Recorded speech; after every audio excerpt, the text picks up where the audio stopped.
My name is Olivia, and at 31 years old, I drove 6 hours to hand my dad courtside tickets to the Lakers finals for his birthday. At dinner, he toasted, "To my lucky daughter, still a disappointment, but rich now." My uncle whispered, "Luxury gifts don't make up for being a loser." I stood up, took back the tickets, and left. This morning, he called me 67 times. Then his boss called too. I drove 6 hours straight, not even stopping for coffee. I rehearsed the surprise in my head 100 times. How I'd walk in, hand my dad the envelope with the gold-foiled ticket folder, watch his face light up when he saw the seats courtside at the Lakers finals, no less. His dream, a lifelong fan. He used to talk about it like it was a fantasy, something he'd never afford, something only real men could experience. Well, I became a real woman, apparently. Built a business from nothing, took every freelance gig I could, worked through illness and burnout, and now, for the first time in our strained relationship, I wanted to give him something that said, "I remember every time you drove me to practice. I remember those nights we watched the games with the sound down so Mom could sleep." I wanted to give back. Big mistake. Dinner was supposed to be simple, just close family, a small cake, his favorite steak, and that surprise. I gave him the tickets before dessert, slid the envelope across the table, watched as he opened it slowly, eyebrows furrowing in confusion before shooting up in disbelief. "No way," he muttered, and I smiled. "Courtside," he said louder, showing the tickets to everyone like they were medals. The room buzzed. My uncle clapped me on the back. My mom looked surprised. My cousin asked, "Are these real?" I just nodded, letting myself enjoy the first genuine smile I'd seen on my dad's face in years. Then came the toast. He raised his glass, still holding the tickets in the other hand, and said with a grin, "To my daughter, still a disappointment, but hey, at least she's rich now." The laughter that followed was loud but cold. My cousin snorted wine through his nose. My uncle chuckled and muttered, just loud enough for me to hear, "Luxury gifts don't make up for being a loser." Something inside me froze. I looked around the table. No one seemed to think anything was wrong, not even my mom. I didn't say a word. I stood up, reached across the table, and took the envelope back from my father's hand. His grin faltered. "What are you doing?" he asked. "You made your point," I said. "Consider the gift retracted." And I left, walked out to my car, shaking but calm, drove off into the night with my jaw locked and my heart caving in on itself. By the time I woke up this morning, he had called me 67 times. Then my phone rang again. This time, an unfamiliar number. "Hello, this is Mr. Lambert," the voice said. "I'm your father's boss. We need to talk." I wasn't always rich. I wasn't even close. 3 years ago, I was crashing on a mattress in a moldy apartment above a barber shop, eating ramen 5 nights a week, juggling 3 part-time gigs just to survive. I didn't have connections, no startup capital, just me, my laptop, and a drive that came from years of being told I was nothing. "You always quit too soon," my dad told me after I dropped out of college. "You never finish anything." He didn't ask why I left. Didn't ask about the panic attacks, the debt, the way I'd wake up every day praying I didn't fail another class. He just saw me as weak. My brother Todd, the golden boy, degree in finance, internship at a hedge fund, wedding in Tuscany. Me, the dropout, the disappointment. When I launched my own business, a small consulting agency, I didn't even tell him at first. What was the point? I already knew how the conversation would go. "You a CEO?" he'd scoff. "Of what? A lemonade stand?" And yet, month after month, year after year, my agency grew, slowly, painfully. I made every mistake in the book. But I learned, hustled, sacrificed, until finally things started clicking. A contract with a mid-sized brand, then another, then one viral post, and boom! Clients I'd only dreamed of. Suddenly I could afford a new car, a better apartment, a vacation. And that's when they started noticing me again.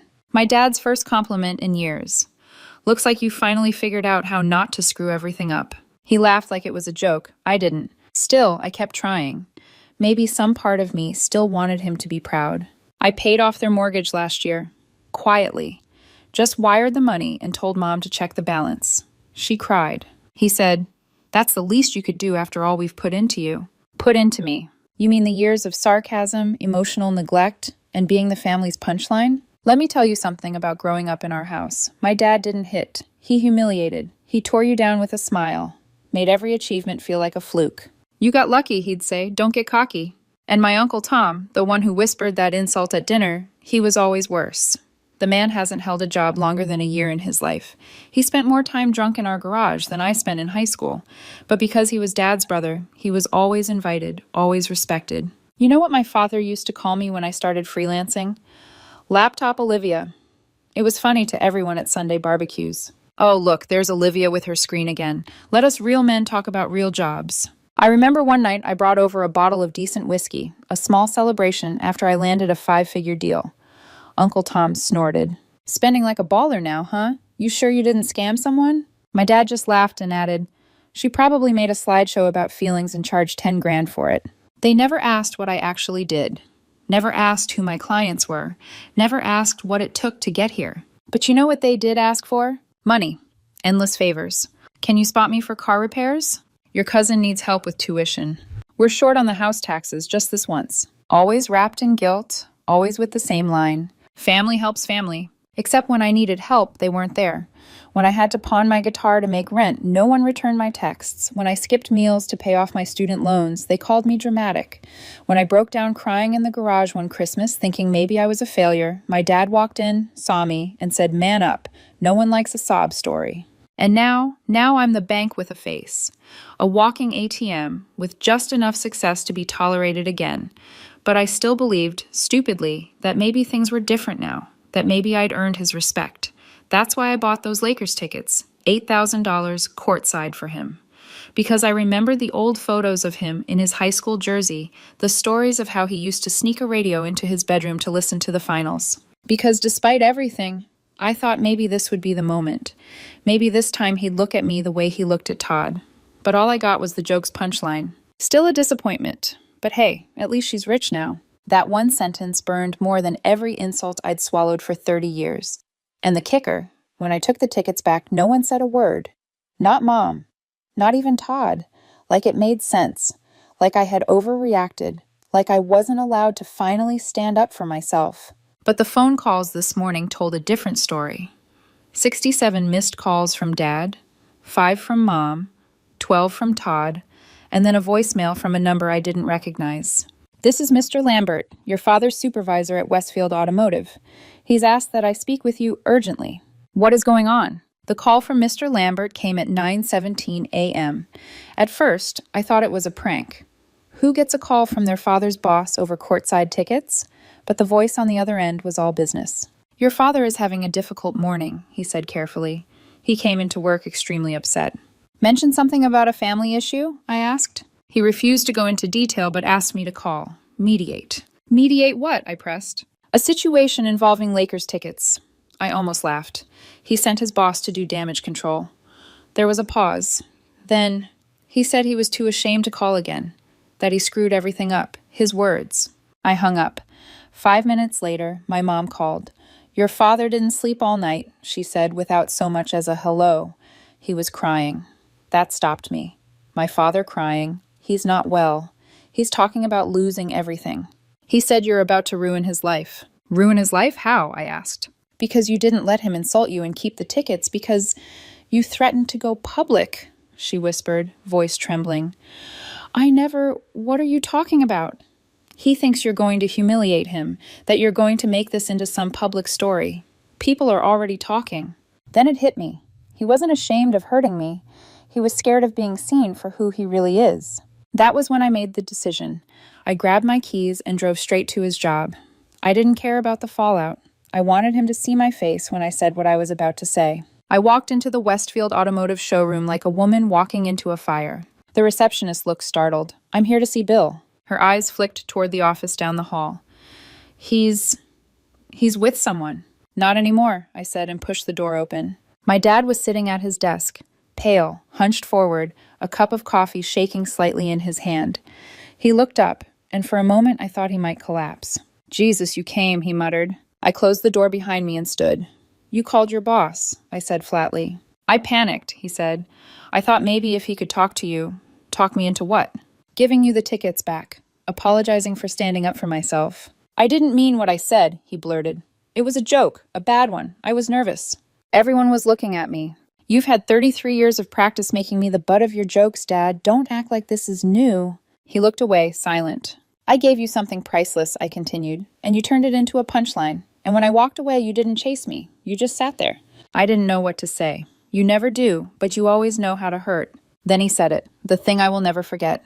You think this makes you strong? Walking away. You're still that scared little boy who couldn't throw a ball, right? Just richer now. I walked up to his desk and leaned in. No, I'm the woman who built something from nothing while you sat in that chair and mocked me. I'm the woman who bought your house, paid off your debt, and bought you the dream night of your life. And I'm also the woman who took it back because you never once acted like I mattered outside of what I could give you.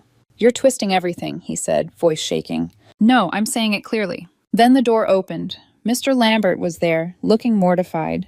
Is everything okay? He asked. I turned to him. Mr. Lambert, you should know something about the man you have managing this place. He treats everyone around him like trash unless they're useful to him. His daughter buys him a gift that would take most people years to afford, and he toasts to her as a disappointment. He's lucky I'm not a journalist. He'd be trending by now. My dad lunged up from his chair. Don't you dare embarrass me like this. I raised a hand. You embarrassed yourself. The room went dead quiet. I looked him dead in the eyes. You want to be treated like a man? Then act like one. You want my respect? Then earn it. But don't ever, ever call me again to clean up the messes you made. I turned and walked out. As I left, I saw Mr. Lambert put a hand on my dad's shoulder, whispering something I couldn't hear. Let him explain. Let him squirm. Let the office gossip swirl. I got into my car, pulled out my phone, and blocked his number. Let the 67 missed calls stay missed. I didn't answer a single call after that. Not the missed calls, not the voicemails, not the messages that went from talk to us to you're acting childish to we're your family whether you like it or not. I turned off my phone for a week. No text, no notifications, no venom disguised as concern. And for the first time in my life, the silence felt like peace, not punishment. I wasn't waking up with a pit in my stomach, wondering if today would be the day my dad would finally say something kind. I wasn't calculating how to earn approval from people who built their entire identity around tearing me down. I ate what I wanted, slept in, went to the gym, took a weekend trip to Santa Barbara. No schedule, no expectations, no fake dinners. I was alone, but not lonely. By day 5, I opened my phone, again out of curiosity more than anything. 73 missed calls, 41 from my father, 12 from my mother, 8 from Todd. The rest unknown numbers, and 1 from my dad's work line again. I listened to one voicemail, just one. Daughter, I know I screwed up. I know. I've never been good with words, you know that. But I didn't mean it. You've got to believe me. Don't let this be the end of us. Please call me. I'm sorry. But I didn't call him back because I realized something. He wasn't sorry for what he said. He was sorry it finally had consequences. And yet the moment that truly ripped the mask off came 2 weeks later when my mother showed up at my door. I opened it half asleep, still in sweatpants and an old hoodie. She looked small, tired, holding a casserole dish like she thought we were still playing 1950s Family. Hi, she said softly. Can we talk? I didn't answer, just moved aside and let her in, not out of guilt, just curiosity. She set the dish down, sat on my couch like it was sacred, and started immediately. Your father hasn't been the same. I didn't reply. He hasn't eaten. He missed work. Lambert says he's thinking about retiring early. So now you're here, I said, because he's finally spiraling and no one's there to clean it up. No, she snapped too quickly. I'm here because you're his daughter. And when I was buying him gifts and paying his mortgage, that made me what? His credit card. Her mouth opened, closed. She didn't have an answer. I leaned back. You came to guilt me into forgiveness, not to understand, I said. I came because I love you, she said. No, I corrected. You came because I'm useful, or was. The moment I set boundaries, I became the villain. She wiped her eyes like she couldn't believe this was happening. But I wasn't done. I gave him everything, time, money, respect, and all he gave back was mockery. And now that you walked away, you want me to fix the damage you let him cause? You think it was easy for me? She hissed suddenly. Living with that man, watching him break you down while I tried to hold this family together. Oh, so now you're the silent martyr? I stood. You sat at every dinner, heard every insult, laughed at every cruel joke, and not once did you say, Bill, stop. You don't get to play innocent now. Her shoulders sagged. I'm not here to defend him, she said. I'm here to ask if there's a way back. No, I said. A minute. There's a way forward, but it doesn't include him dragging me backwards. She looked broken, and I didn't feel powerful. I didn't feel vindicated. I felt free. But the real breaking point came 1 week later. Another knock at the door. I opened it, and there he was. My father. His eyes were bloodshot. He had lost weight, looked like someone had taken the arrogance and wrung it out of him. He didn't speak for a few seconds. Then finally, I lost the tickets, he said. I blinked. What? He pulled a crumpled envelope from his jacket. I kept them in my drawer, even after you took them. Like some part of me thought maybe if I said the right thing, you'd give them back. But I lost them. I don't care, I said. He nodded. I know, I didn't come for those. Then he said something I never thought I'd hear. I was a cruel man to you your whole life. I thought if I pushed you hard enough, mocked you just enough, you'd try harder, that you'd prove me wrong. I stared at him. You think that's love? No, he whispered. I think that was cowardice. He sank onto the step outside my door. I don't know how to fix this. I don't even know if it can be fixed, but I want you to know. I see it now. I see you, and I hate that it took losing you to get there. He reached into his coat, pulled out an old faded photo. Me at 9 years old, holding a basketball in both hands, grinning with 2 missing teeth. I keep this in my wallet, he said. I used to look at it and wonder what happened. Now I realize I happened. I didn't speak. I didn't cry. I just looked at him and said, that girl deserved better. And I closed the door. A week after I shut the door on my father, the silence settled in like dust in an empty house. No more calls, no more visits, no more guilt masquerading as love. And still I didn't miss them. I thought I would. I thought I'd lie awake wondering if I was wrong. But I didn't. Not once. Because for the first time in my life, I didn't feel like the broken one. I felt like the only sane person who finally stepped out of a burning building and let it collapse without running back in. My therapist, yeah, I finally got one, asked me something during our first session. Do you grieve the father you had, or the father you wished you had? I didn't even need to think. The one I wished I had, I said, because the one I had, I never truly knew. I only knew who I had to be to survive him. She nodded. Then your grief is a rebirth. You bet it was. I spent the next few weeks building a new rhythm. No family dinners, no backhanded compliments, no last-minute favors with the expectation of silence in return. Instead, I poured into me, work, gym, reading, rest. I bought a piano even though I barely knew how to play, took lessons like a stubborn beginner. I started hiking on Sundays alone without telling anyone. No Instagram, no proof, just me and the world. I began writing again, journaling every thought I'd buried under. Maybe next time, Dad will be proud. And then something strange happened. Todd called. I let it go to voicemail, of course, but curiosity got me, and I played it later that night. Hey, listen. I don't know how to say this, but I get it now. About Dad. About everything. I heard what happened at his work. I heard about what you said. I think I should have stood up for you that night. Pause. He's not well, Mom says. He won't say it, but he's not eating. Keeps staring at some photo of you as a kid.